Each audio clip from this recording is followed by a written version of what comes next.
Next heading है hypoparathyroidism. Clear. और hypoparathyroidism means reduced level of the parathyroid hormone. Parathyroid hormone का level reduce हो जाना, कम formation होना, कम सिंथेसिस होना क्या कहलाता है? हाइपोपैराथायरॉयडिज्म।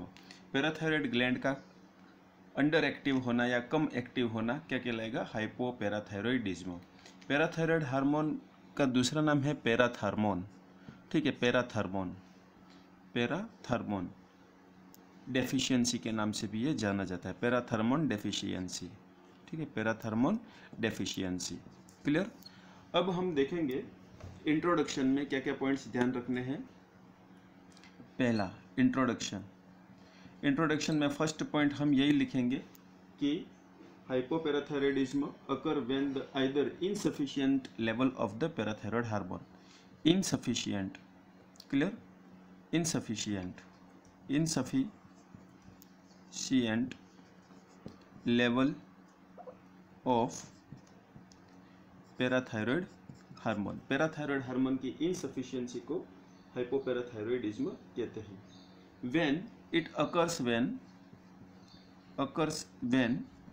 तब होता है जब parathyroid gland is under active. Over active नहीं, अंडर एक्टिव। ओवर एक्टिव होगी तो हाइपर पैराथायरॉयडिज्म होगा, अंडर एक्टिव होगी तो hypoparathyroidism. Under active. Clear. Next है कि इट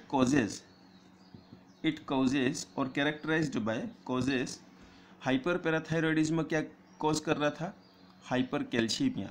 और हाइपोपैराथायरॉयडिज्म कॉज करेगा हाइपोकैल्शियमिया। ठीक है, जस्ट अपोजिट कंडीशन है, कैल्शियमिया, हाइपोकैल्शियमिया। क्लियर।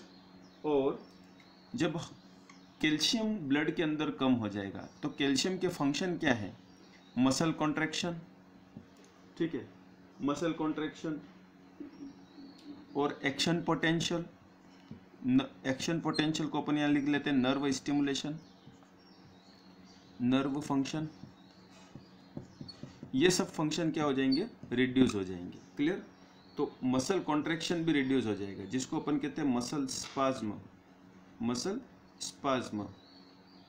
क्लियर। और नर्व फंक्शन रिड्यूस हो जाएंगे, जिस कारण से क्या हो जाएगा? पैरेस्थेसिया।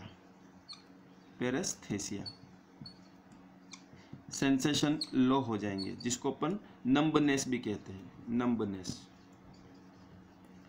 तो I am repeating once again, इसी के अंदर डेफिनेशन भी हो गई। Hypoparathyroidism is the insufficient level of the parathyroid hormone occurs when the parathyroid gland is underactive and it is characterized by hypocalcemia, muscle spasm and paresthesia and numbness like symptom. Clear? तो introduction और definition दोनों में आपको notes में available करवा दूंगा।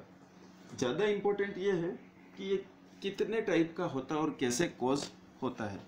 तो hypoparathyroidism कैसे कॉज होता है, कैसे टाइप्स हैं इसके। तो फर्स्ट कंडीशन ये हो सकती है कि सपोज पहले कभी हाइपरथायरॉयडिज्म था या पहले कभी हाइपरपैराथायरॉयडिज्म था। क्लियर। सपोज करो कि पर्सन को पहले क्या हाइपर की कंडीशन थी या एनी अदर कोई डिजीज थी, और इन सब के इनमें से किसी के भी ट्रीटमेंट के लिए या तो हॉस्पिटल में सर्जरी हुई होगी। क्लियर। या फिर कैंसर है, कैंसर रिलेटेड प्रॉब्लम है तो सर्जिकल मैनेजमेंट हुआ होगा या कीमो हुआ होगा। ठीक है, या रेडिएशन हुआ होगा। क्लियर। तो सर्जरी, कीमो और रेडिएशन या सर्जरी, इन सब से क्या होगा? सेल डैमेज होंगी, एक्स्ट्रा सेल डैमेज होंगी, एक्स्ट्रा सेल डैमेज। और ये क्या कॉज करेगा? हाइपोपैराथायरॉयडिज्म कॉज करेगा। समझ में आ गया? हाइपर की कोई भी कंडीशन रहती है और यदि उसमें हम जो ट्रीटमेंट करते हैं, ये सारा ट्रीटमेंट होता है 1 2 3 4। कैंसरस कंडीशन है तो ये 3 ट्रीटमेंट होते हैं, सर्जिकल, कीमो और रेडिएशन। और यदि एनलार्जमेंट है तो उसके लिए सर्जरी करी जाती है, जैसे कि हाइपरथायरॉयडिज्म में थायरॉइडेक्टोमी, एड्रिनलिज्म के अंदर एड्रिनलेक्टोमी, क्लियर। और ट्यूमर वगैरह हो तो उसे रिमूव करने के लिए अभी सर्जरी करते हैं, कीमोथेरेपी यूज करते हैं या रेडिएशन करते हैं। लेकिन दुर्भाग्यवश इसके ज़्यादा काम करने से ज़्यादा एक्स्ट्रा यदि सेल जो है वो भी डैमेज हो गई हो, अधिकतर ज़्यादा से ज़्यादा सेल यदि डैमेज हो गई है तो ये हाइपर से नॉर्मल आने की जगह हाइपर से हाइपो में चला जाएगा, क्लियर। तो हाइपर से जो हाइपो में चला जाता है तो ये फर्स्ट एक कॉज तो ये हो गया। और इस तरह के हाइपोपैराथायरॉयडिज्म को हम कहते हैं एक्वायर्ड हाइपोपैराथायरॉयडिज्म। आप फुल फॉर्म लिख लीजिए इसकी, एक्वायर्ड हाइपोपैराथायरॉयडिज्म।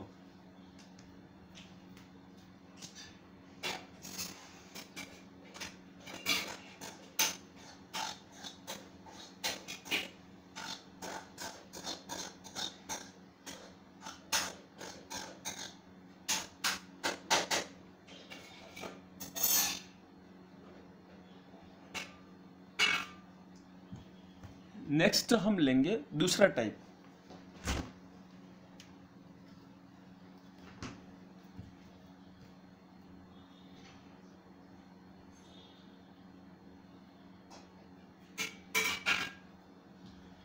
दूसरे टाइप को समझने के लिए एक फिर डायग्राम का उपयोग करेंगे, क्लियर।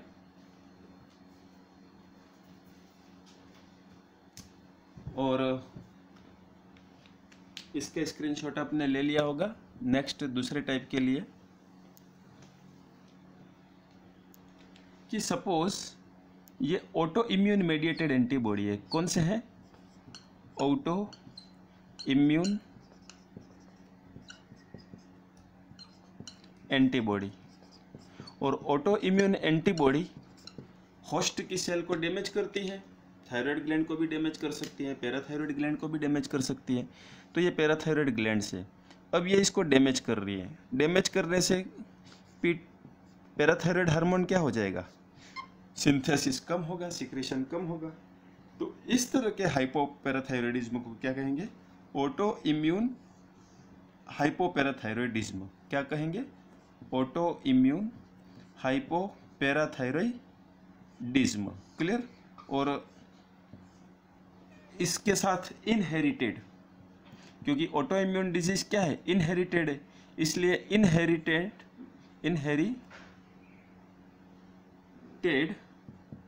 इनहेरिटेड हाइपोपैराथायरॉयडिज्म हो गया, hypoparathyroidism, clear. Auto immune hypoparathyroidism, clear. ये दूसरे टाइप हो गया। पहला मैंने आपको बताया एक्वायर्ड हाइपोपैराथायरॉयडिज्म, सेकंड बताया ऑटो इम्यून हाइपोपैराथायरॉयडिज्म या इनहेरिटेड हाइपोपैराथायरॉयडिज्म। थर्ड हम देखते हैं ट्रांजिएंट। थर्ड है ट्रांजिएंट, क्लियर। ट्रांजिएंट मीन्स क्या है? तो यदि कोई बेबी प्री मैच्योर हो, तो प्री मैच्योर बेबी में बर्थ के बाद तुरंत पैराथायरॉयड हार्मोन रिलीज नहीं हो पाता है ना। तो पैराथायरॉयड हार्मोन कम रिलीज हो पाता है, ये कंडीशन हो सकती है। या फिर डायबिटिक मदर के डिलीवरी से जो बेबी है, डायबिटिक मदर्स बेबी, इस बेबी के अंदर, डायबिटिक मदर की जो बेबी है उसके अंदर भी पीटीएच कम हो सकता है, रिस्क रहती है, ठीक है। और mother with hyper active parathyroid, ऐसी मदर जिसके अंदर पैराथायरॉयड ग्लैंड ज़्यादा एक्टिवेटेड है, तो इसको क्या चलती है? मेडिसिन चलती है। और उस मेडिसिन के कारण से बेबी के अंदर बेबी पीटीएच क्या हो जाएगा? कम हो जाएगा। बेबी पीटीएच क्या हो जाएगा? कम हो जाएगा। तो इस तरह के 3 कारणों से होने वाले हाइपोपैराथायरॉयडिज्म को अपन क्या कहेंगे? ट्रांजिएंट हाइपोपैराथायरॉयडिज्म, ठीक है। यहाँ पे लिख लेता हूं मैं, transient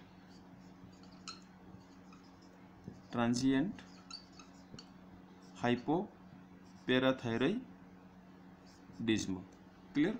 hypoparathyroidism, hypoparathyroidism. Clear. Next fourth one, चौथा क्या हो सकता है कि कंजेनाइटल, फोर्थ वन का नाम है कंजेनाइटल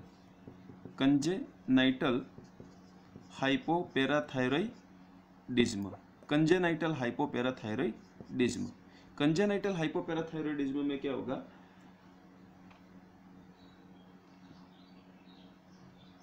नॉट डेवलप, ठीक है, नो डेवलपमेंट, नो लिखेंगे, no development of parathyroid gland. Parathyroid gland का डेवलपमेंट प्रॉपर नहीं हो पाना, और उस कारण से क्या हो जाएगा, रिड्यूस्ड पैराथायरॉयड हार्मोन का सिक्रेशन भी नहीं हो पाएगा। तो कंजेनाइटली बच्चों में है ना, इनहेरिटेंट और कंजेनाइटल में ये डिफरेंस है। इनहेरिटेंट में क्या है, ऑटो इम्यून मेडिएटेड एंटीबॉडी है, वो पैराथायरॉयड ग्लैंड को डैमेज करती है। कंजेनाइटल के अंदर पैराथायरॉयड ग्लैंड डेवलप ही नहीं हो पाती है, और उस कारण से पैराथायरॉयड हार्मोन की कमी पड़ जाती है। और पांचवा जो है, लास्ट टाइप है स्यूडो हाइपोपैराथायरॉयडिज्म। स्यूडो मीन्स झूठा, ठीक है, स्यूडो हाइपोपैराथायरॉयडिज्म। इसका मतलब क्या है, मीन्स इसके अंदर ग्लैंड तो डेवलप है, क्लियर, ग्लैंड डेवलप है, पैराथायरॉयड हार्मोन जो है वो भी सीक्रेट हो रहा है, बट पैराथायरॉयड हार्मोन फंक्शन जो है वो नहीं हो पा रहा है, नॉट एबल टू फंक्शन। ठीक है, यहां लिख सकते हैं parathyroid hormone not able to function. Same वही बात हो गई डायबिटीज टाइप 2 वाली, इंसुलिन तो बन रहा है but not able to function. ठीक है, तो यहाँ पे हाइपोपैराथायरॉयडिज्म के संदर्भ में क्या कहेंगे उसको, स्यूडो हाइपोपैराथायरॉयडिज्म। क्लियर। तो इस तरह से 5 टाइप देखे, ये 5 टाइप भी कह सकते हैं, इटियोलॉजी भी है ये, ठीक है, क्योंकि पांचों के रीजन अलग है, कारण अलग है, तो इटियोलॉजी में भी आप यही लिख सकते हो और टाइप्स के अंदर भी आप ये लिख सकते हो। नेक्स्ट में हम देखेंगे risk factor and clinical feature of hypoparathyroidism.